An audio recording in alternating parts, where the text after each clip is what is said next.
Was the artwork better in the Oldhammer years?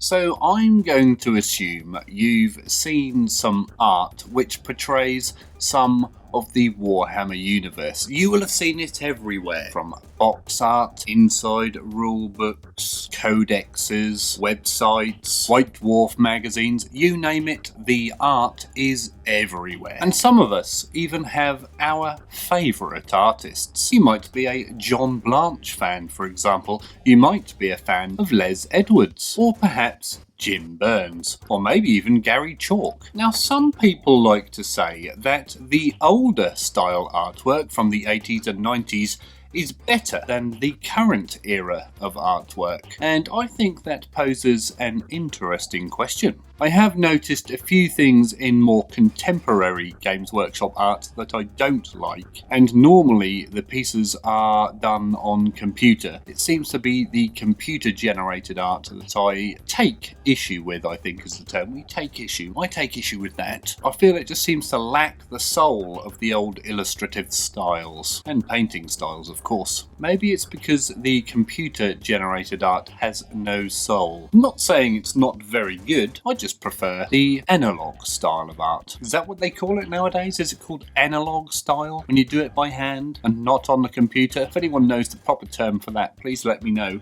in the comments below. Maybe they just call it physical media. Anyway, we're now going to take a look at some artwork from artists who would have been new at the time back in the 80s. So let's dive in and have a look. Young artists. From illustrative work for White Dwarf to the cover art for Dark Future and beyond. Young artists of every age and background play a vital role in presenting the imagery and atmosphere of Games Workshop's product line. Whatever the subject matter, fantasy, science fiction, horror, or else, there are some artists who evoke the atmosphere with apparent ease. Whether it's a brooding menace to send a shiver down the spine, or explosive action that leaps off the page, these artists never fail to stir the imagination. They say a good picture is worth 1,000 words. Jim Burns, Les Edwards, Ian Miller, Chris Collingwood, Brian Sweet, and Tony Roberts. Just a few of the talented young artists in the 80s bringing the new worlds to life. So here is a tribute to their skill, giving you and us another chance to drool over some of their work. So first up is an amazing piece by Les Edwards, and I think the first thing that comes to mind when I look at this piece is Mad Max.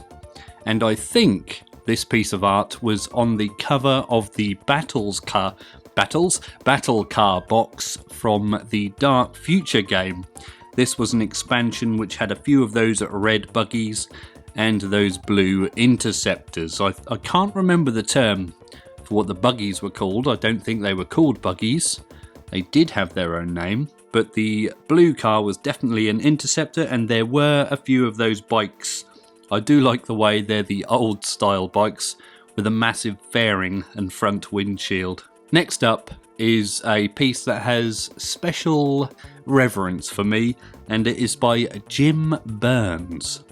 Now this to me is great because when I was a lad, when I was a boy child, I picked up a book from W.H. Smith, and it was one of those choose your adventure books where you decided what you wanted to do at the end of each page. And this was the cover art for that book. I did not know it was also the cover art for the rulebook of Dark Future. But sadly I cannot remember the title of that book, so if any of you out there remember the title of that Choose Your Adventure book, then please let me know in the comments below.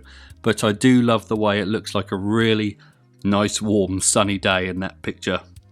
I think that lady's going to be very sweaty under that sun. Next up, a picture by Brian Sweet, and this portrays who I believe are the Blood Drinkers Space Marines with accompanying Rhino support, and if you look in the foreground there are a few squats.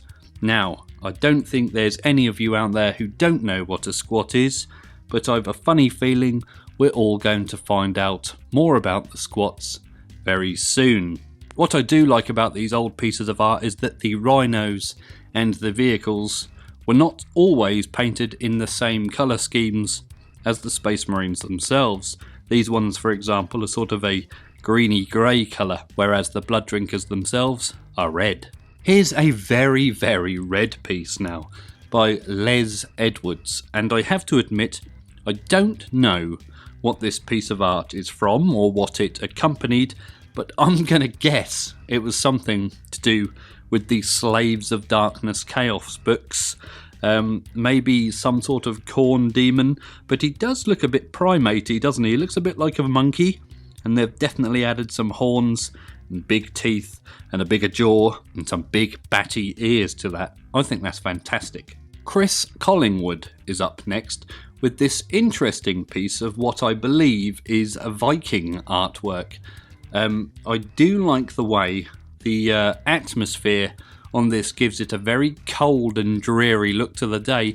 It really makes war and violence not look aesthetically pleasing.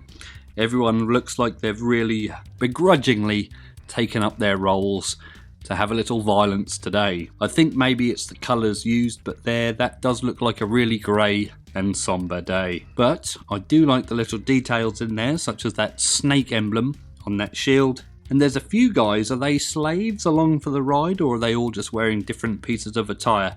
Again, I don't know what book or publication this was used for. Chris Collingwood up again now with this wonderful, I believe, fantasy piece of some orcs fighting against some dwarves. And of particular note are all those wonderful, wonderful banners and shield emblems again there. Some appear to be wolfy batty things, there's some skulls, and some bizarre motifs in the middle there. I'm not entirely sure what they are. But I do like the red eyes on these orcs. It's definitely given them more of a serious look as opposed to the comical look that the orcs sometimes get. Tony Roberts is up next with this awesome piece of a space wolf outside an orc monastery of sorts. Who remembers those? It looks like it could perhaps be based on the giant Buddha in Hong Kong, but I may be wrong. I think that this piece was used as the cover art for the first book of the Astronomicon, a very, very early Rogue Trader supplement, which I don't have yet, sadly, which can go for a very pretty penny on eBay. But I do love the way that this old Space Wolf does not have any of the typical Space Wolf markings or emblems or tokens or totems that you might expect today. There are no wolf pelts, there are no big teeth, there's no big ginger grizzly hair.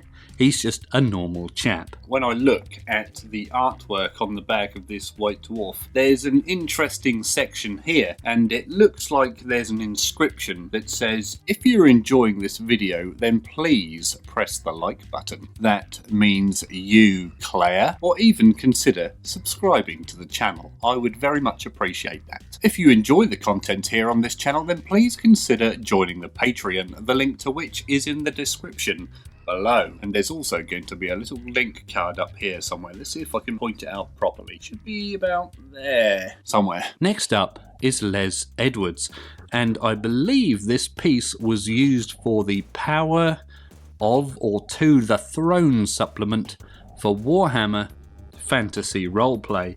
And on closer inspection, this is a really, really well rendered piece of a skull turned into a cup of sorts, with some wonderful green vapours coming out of the top. I think that's really striking.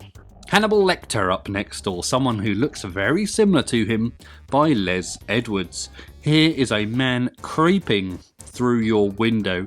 You would not be happy seeing this chap coming through your window. I do wonder if he was based on Hannibal Lecter there, because he does show a striking similarity to him. I do wonder which came first, that movie or this piece of art. When I think about it, maybe this art did come first, but I may be wrong. If you know the age of the art and the age of the Silence of the Lambs movie, then please let us know in the comments below. Tony Roberts' wonderful piece of a last stand of the Blood Angels, and there are a few points of note in this picture. Firstly, it's very similar in composition to the last stand of the Crimson Fists used for the cover of the Rogue Trader rulebook. I do wonder if this was an optional piece or if that piece inspired this piece. Also, you will note that the Blood Angels are not wearing their typical complete red armour. They do have that wonderful metallic grey, or is it just grey, left shoulder pad. I do wonder if this is a different style of Blood Angel, if they were just painted differently, maybe a different take on the Blood Angels. Or perhaps, is this a completely different chapter entirely? And I have a funny feeling that that Blood Angel in the middle there is actually firing his missile launcher backwards. That may be why we didn't see much more of this piece of art. Or maybe those missile launchers were always put on backwards. Now I do feel I need to know. Was the original missile launcher always put on backwards? Let us know what you think in the comments below. So which of those young artists at the time were your favourites? Now, did you find this artwork good enough to put on your wall? Would you put it on your wall? Would you buy a poster of the old style artwork? I think you can buy posters of the last stand.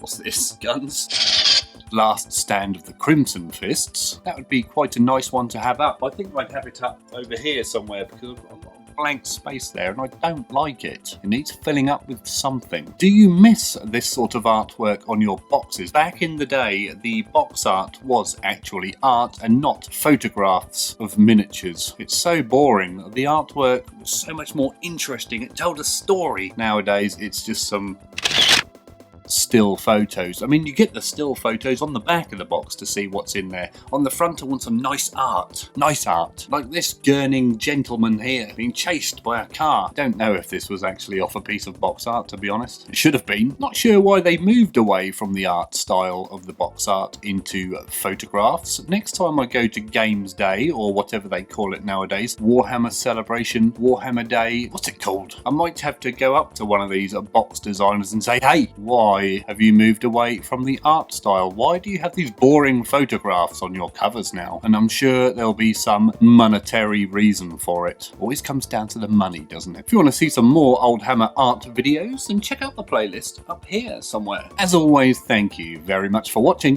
and always remember to drill your barrels.